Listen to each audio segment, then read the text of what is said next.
welcome to Real Film Snobs. I have a special episode for you this week. I am welcoming a new guest host to the show, Connor Childers. Welcome to the show, Connor.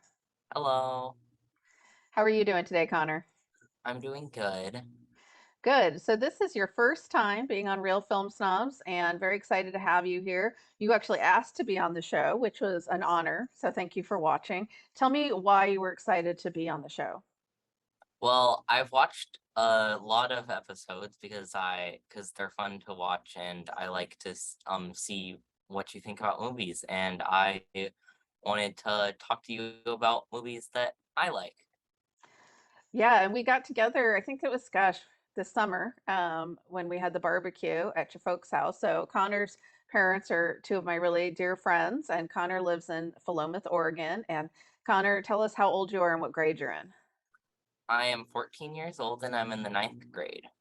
Ninth grade. So you just started, well, I guess not just started, but you're a freshman in high school now. So yeah, Mhm. that's exciting. But it was your idea actually to do kids' movies because Connor is still a child at heart and he wanted to do some animated movies and some movies from his youth to talk about on the show. And I know we've talked a little bit about this before, Connor, but do you want to tell us maybe some of your favorite movies of all time that you just love that you could watch over and over again?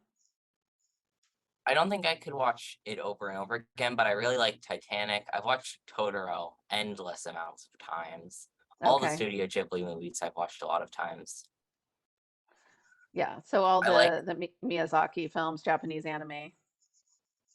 I like a lot of there's some of the Disney classics that I really like that I could watch a lot of times as Now, well. when you say Disney classics, frame that for some of our older viewers who might be thinking Snow White or really old. I think you're I probably do like talking Snow a White. different That is a era. good movie.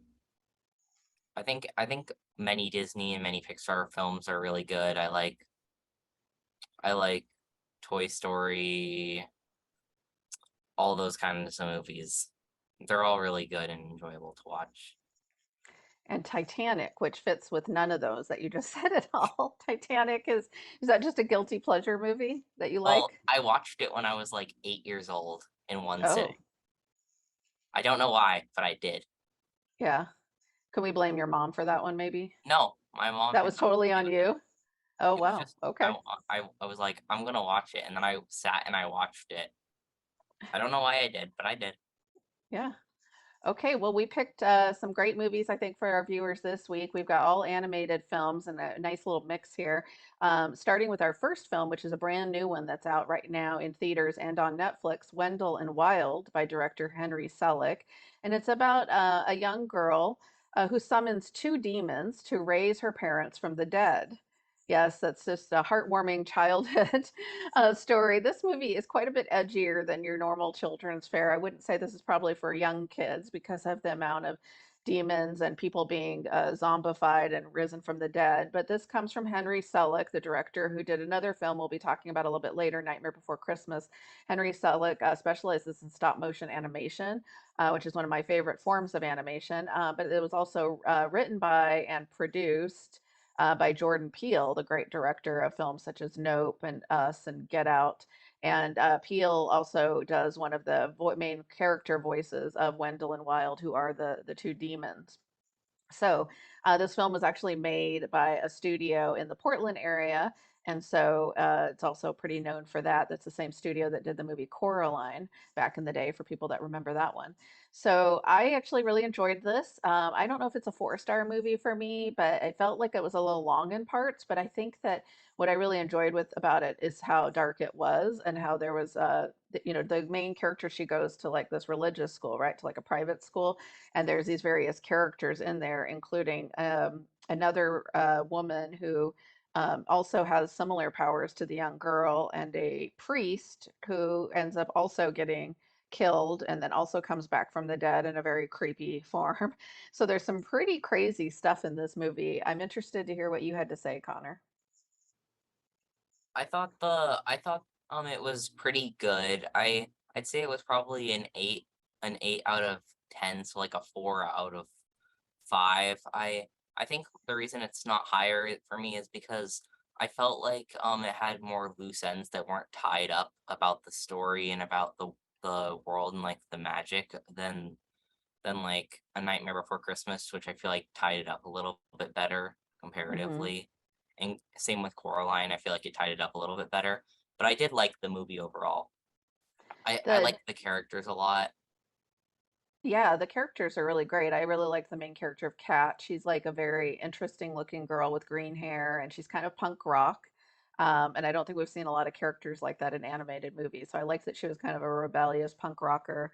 I really enjoyed all the characters. I agree with you. The story seemed a little, at parts, a little bit all over the place. So they have this demon world they've come from, Wendell and Wild, but it didn't seem very fleshed out in terms of you didn't get a sense of what the demon world was like. There's also this person who's like the main demon. I guess maybe supposed to be their father. Yeah, And then there's it's their dad. I think it's not revealed at the start, but then it's revealed later. And then he feels bad about being a bad father, and then he's nicer to his son, Swendell and Wild, at the end. Yeah. And it seemed really strange that, yeah, there was the exorcism part where they, well, not exorcism, but raising a bunch of people from the dead in zombified forms. There was kind of like a good anti-corporation story. There's an evil corporation that's trying to take over the town, to basically just turn it into one giant, for-profit prison. Private So, prison. private prison, which is a pretty sophisticated topic for a kids movie, I would say. But again, that's why I don't think it would be the best for younger kids, not only because it's kind of scary, but also maybe some of the themes are a little complex, but definitely I think older kids would definitely enjoy this one. So I But enjoyed it. It's just compared to like Coraline or some of the studio's previous films. To me, it wasn't at the like masterpiece level of Coraline, which I just think is a fantastic movie. I would have to agree with that. I liked the character of the clack score daughter. I don't remember her name, but she was like this like prim and proper girl, but then she realized her parents weren't doing good thing, which is what Oh, the one with the British accent. Yeah, she was yeah, really fun. Her parents are actually the heads of the prison industry, and yeah. but she's actually a very positive character and decides to go against and fight her parents. So I thought that was kind of a cool story. So It seems like yeah, they lied to her because she thought when she thought towards the start when she met Kat that the private prison was like a nice place where they rehabilitated people, but then she realized that it was not right, really, and it was just right. for profit. Yeah, exactly. Yeah, so it has a little message in there too, which is kind of fun, and interesting to have in. So a lot more complexity than your average like kids movie, for sure. So, okay, well, it sounds like we both can recommend it for folks. Again, if you're watching and you're wondering whether to see this, we definitely both recommend it. I would say probably not for really young kids. But I think if you're okay with some of the side stories of demons and things, it's probably okay for a little bit older kids and up. And for adults and teens as well, obviously. So Connor, do you want to introduce our next movie? Uh, yes.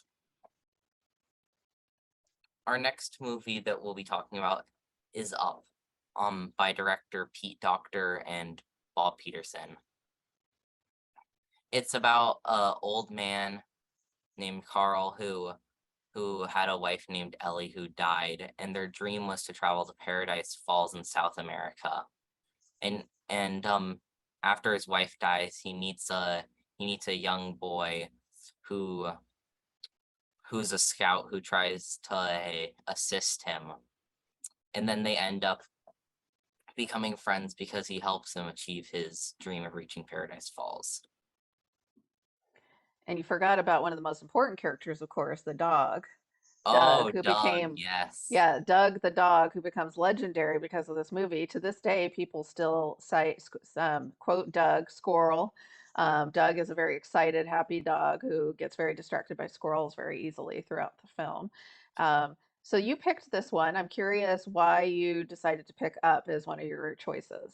It's because I think it's a little more it has a little extra to the average children's movie. But yeah, I think that it's a little more deep than than a lot of other children's films. I also liked I think Russell, the boy that Carl meets is a really good character, and he seems to develop as a character a lot, going from kind of a clueless kid at the start of the movie where he's just like trying to help the old guy to being more knowing of how things are, and I like him as a character. Did you know how old were you? You were pretty young when you first saw this movie, right? I think I first saw it when I was like 5, 6, 7, probably. Did you identify at all with the Russell character, or was there? I thought it was a funny movie when I saw it. I didn't really, since I was younger, I didn't know all of the story things, but I knew that the explorer guy who Carl looked up to as a kid was a bad guy. Right, an evil character. Yeah, so when you're younger, you probably related more just to being funny and then the character of Doug. And then how is it seeing it now, being 14? And because the movie actually, I forgot how poignant, I hadn't watched it in a few years. And that opening scene with the main character and his wife is actually really pretty kind of sad and poignant, Yeah, because it shows them going through their whole lives together and then her passing on. And so for a kids movie to open with this whole story of people spending a lifetime together and then losing someone, that's kind of heavy material. yeah. Also, they never got to reach their dream because there was always something came up in their life. They always cracked that jar for Paradise Falls. Right, they showed that sequence where they had the jar, they were going to save up money to go there, and then just like life happens, the car broke down or these different things happen, he had to have surgery, and then they crack the jar and then they go into their savings again, so they never realize their dreams. So And in the and um in the later parts of the movie when they've attached the balloons to the house and they're flying to Paradise Falls, once they've reached there and they're trying to go back to help the creature they find, which is a pretty interesting part of the story about mhm. the old adventurer trying to capture this creature and being there for like a ridiculous amount of time. Yeah. I think I don't know if this is intentional, but like the old adventure, he's supposed I think he's supposed to be like super old because he's already like 50 when Carl's a kid. So and the Paradise Falls is a place lost to time, as it says. Mhm. And Yeah. I think that might be something to do with it. I think that was probably intentional. Yeah, it's true. And I love a lot of the visuals. Of course, the balloon that he balloons, he attaches to his house to sail to Paradise Falls. And then there's lots of great visuals with that. But then you have the relationship between him and the boy. And then, of course, when the dog enters the picture, then there's the relationship between the three of them. And so there's the old man also has to learn to adjust his way of doing things and be a little bit more open-hearted, which I think is also part of the message of the movie. Also, there was a little bit of like a side bit where Doug was like seen as this like lesser dog among all the super tough dogs that this guy owned. But then eventually he tricked the dog that was named Alpha to like get his head stuck in a cone of shame, and then he became the top toughest dog of all the dogs. Right. So he was kind of the weak dog at the beginning, and then he outsmarts the tougher dogs at the end. And so, He was seen yeah, as the stupid nice dog who wasn't like super tough bloodhound like yeah. all the other dogs. Did you rewatch this one recently? Yeah, I watched it. I rewatched all the movies for this. Yeah. Yeah, it's fun to see after you haven't seen it in a while too. There was things I forgot about the movie. We actually reviewed it on the show when it came out in 2009. You probably were, wait, I have to do math here. How one old year were you? old. You were 1 year old. Wow. Okay. Well, thanks. I feel really old now. Thanks, Connor. Okay. You were in diapers still when this came out. Okay. Well, we'll move on to our next one, which you definitely weren't around for, but this was one of your big picks. I'm excited to get to this one. Go ahead. So our next movie is My Neighbor Totoro, which is probably one of my favorite movies of all time. It was directed by Hayao Miyazaki. I love this movie. Absolutely one of my favorite movies of all time.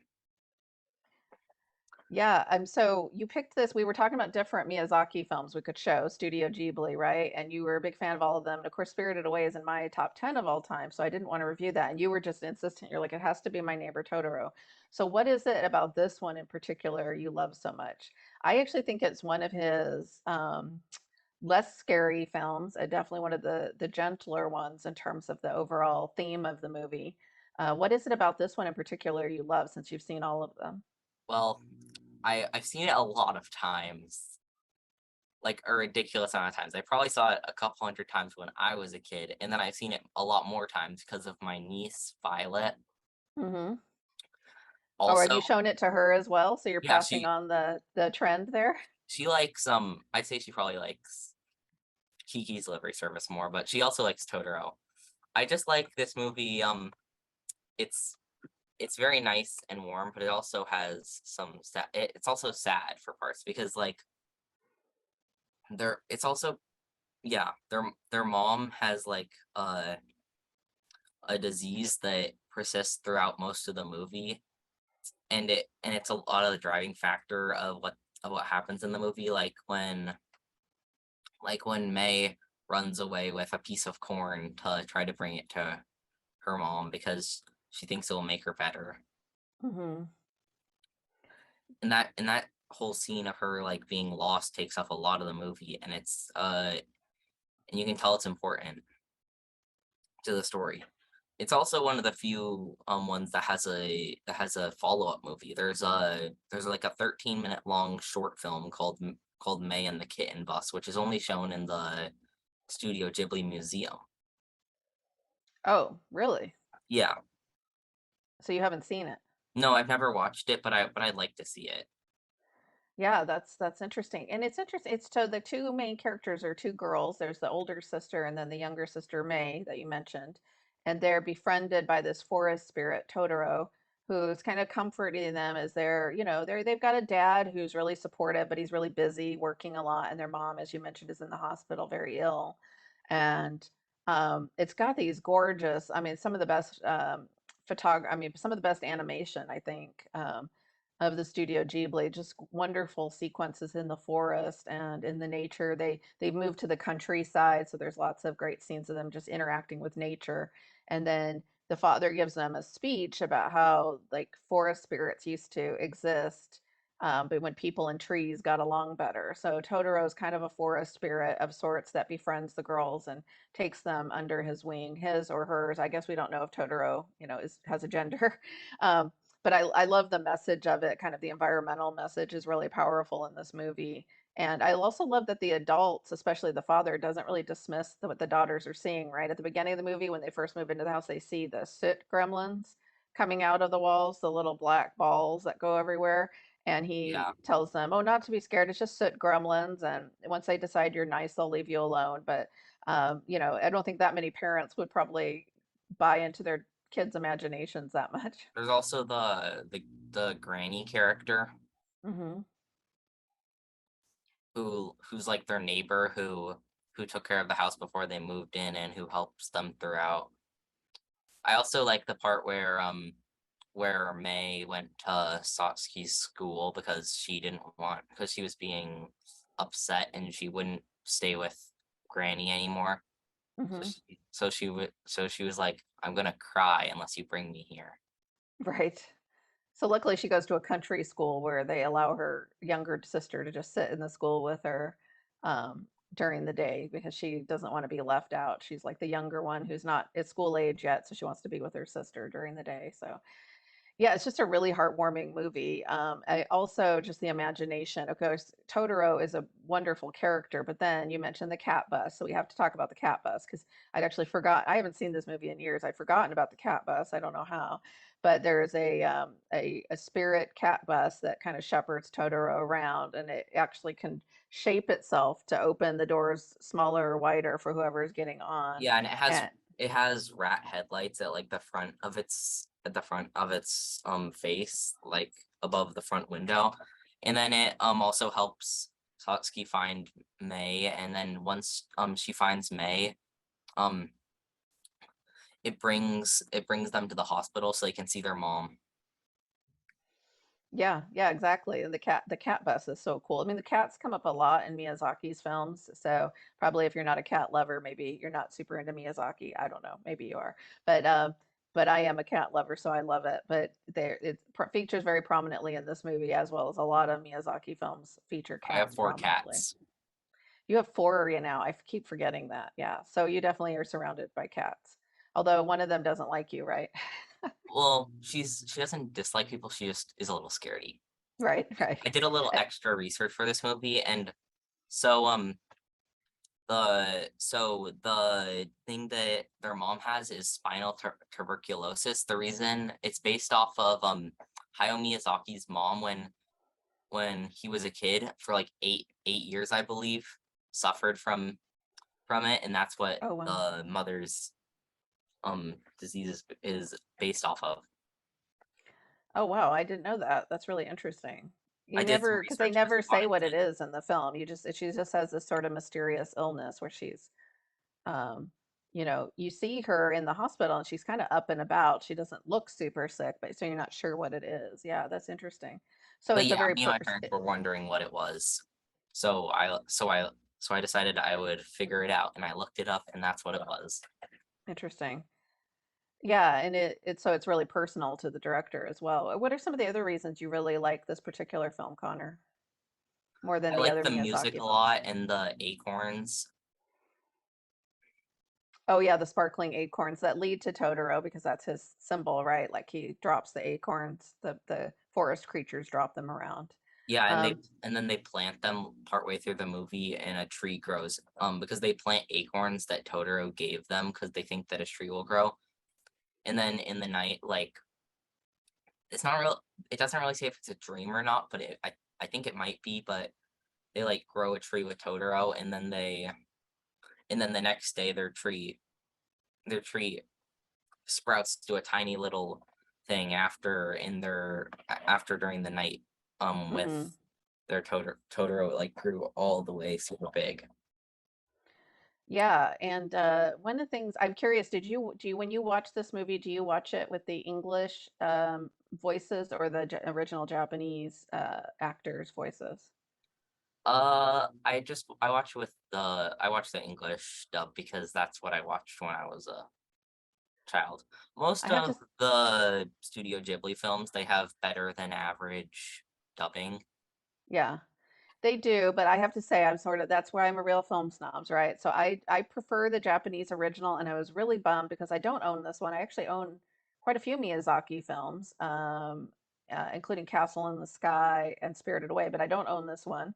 So that was making because when you buy the actual disc, it usually has Japanese or English, but when you watch it on HBO Max, which is where I watched it, they don't even give you the option. You can only watch it in English. So I was a little bit bummed about that because I I'm pretty do sure you tend can to watch change the your Japanese language for ones. the streaming service in your settings. I tried to, it wouldn't let me. It said English only. So I'm not sure what the deal with that was. But anyway, it made me think maybe I should just buy the disc so I can have it, so I can watch it in Japanese because I like to watch them in Japanese. But the voices are good for the English language version. They're done by Dakota and Elle Fanning.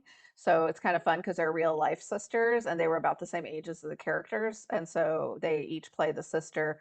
So that's kind of a fun little part of it. So okay, we'll move on to our next movie, The Nightmare Before Christmas, which is also directed by Henry Selick, who we mentioned at the beginning of the show, did Wendell and Wild. This was one of my picks. This is one of my favorite animated films of all time. It is about a character named Jack Skellington. He is the Pumpkin King of Halloween Town.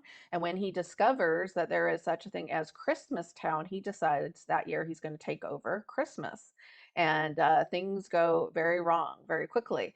I've loved this film since it first came out. Yes, I'm a '90s girl, and but I think it hasn't aged at all. I just watched it this week again and loved it. It's a perfect movie to see sort of in that time between Halloween and Christmas, which is where we are right now, because it kind of bridges both. Jack Skellington comes from this really scary place, and of course, then he goes to Christmas Town where everything's jolly, and he thinks he can be part of that as well. And he has good intentions of taking over Christmas, but unfortunately, little kids do not like to see severed heads in their Christmas boxes when they open them, What? which is one of the funniest sequences in the movies where they show all the kids opening their presents that they got from Jack Skellington. I think including I think shrunken that heads. Jack Yeah. Skellington isn't a bad character. I think the actual villain of the movie is the Oogie Boogeyman. Yes, the boogeyman is the bad guy. Yeah, and he has a great sequence. I also forgot to mention this is a musical with actually pretty good songs, really great songs by Danny Elfman, who also voices the character of Jack Skellington, and a lot of really fun, memorable songs in this movie. Had you seen it before, Connor? Yes, many a Oh, times. you It's had. my Oh, sister Jessie's like number one favorite movie of all time. oh, really? She Okay. has, So, I think she might even have a tattoo of one of the characters. oh, really? Okay, that's interesting. I should have had her on to talk about it maybe too. But so you've seen it a lot. So yeah, that makes sense because Jesse's older than you. But did you have any thoughts on rewatching it again for the show? I watched part of it last night and part of it this morning. Yeah.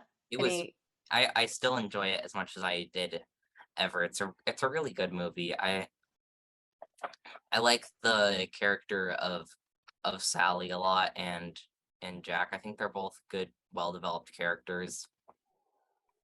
It's I true. They think are good characters. I think the mayor has an interesting dynamic with like his two sides of him, like his worried side, which is like his pale, weird face, and then his other His weird happy side. He face, which flips is like his face around depending on if he's happy or sad. Yeah, the mayor. There's a lot of fun little characters throughout, the little conniving children that are oh always yeah, getting into trouble, that just want to do tricks. the henchman of the Oogie Boogeyman kind The of. henchman of the Oogie Boogeyman. Then there's the mad scientist who opens up his brain to scratch his actual brains whenever he's thinking about something. Oh He's yeah, the and he took creator of part of his Sally. brain out to make a Oh, copy of him so he can talk to it because he's annoyed with Sally because she's rebellious and he wants to talk to someone who's as smart as him, as he would say. exactly. To me, this movie has more imagination than 60% of the movies out there these days. So I just love it. It's definitely to me one of the classics. I think most of the ones we reviewed today are. I think Wendell and Wild just has a lot to measure up to. And who knows, maybe if I rewatch it in years in the future, it will grow on me even more. But for me, that's probably the lowest of the four films we talked about today. But Up, My Neighbor Totoro, and The Night Before Christmas are all definite classics. So thank you so much for being on the show, Connor. I think we're out of time, but I really appreciate you being on. And anytime you want to come back and review some movies, they don't have to be just kids' movies. Just let me know. You're always welcome back on the show. Thank you for having me. I had a really fun time. Good. I'm glad it wasn't too nerve-wracking, is it? It's pretty easy. So we'll move on, and I'll say thank you and go to our website. We're also on Facebook. Make sure to subscribe to our YouTube channel. Thank you to our fantastic crew, which is mainly these days is our great Brad Wortman and our sponsors. And thank you very much. Have a great day and great movies. Bye bye. Goodbye. Thank you for having me.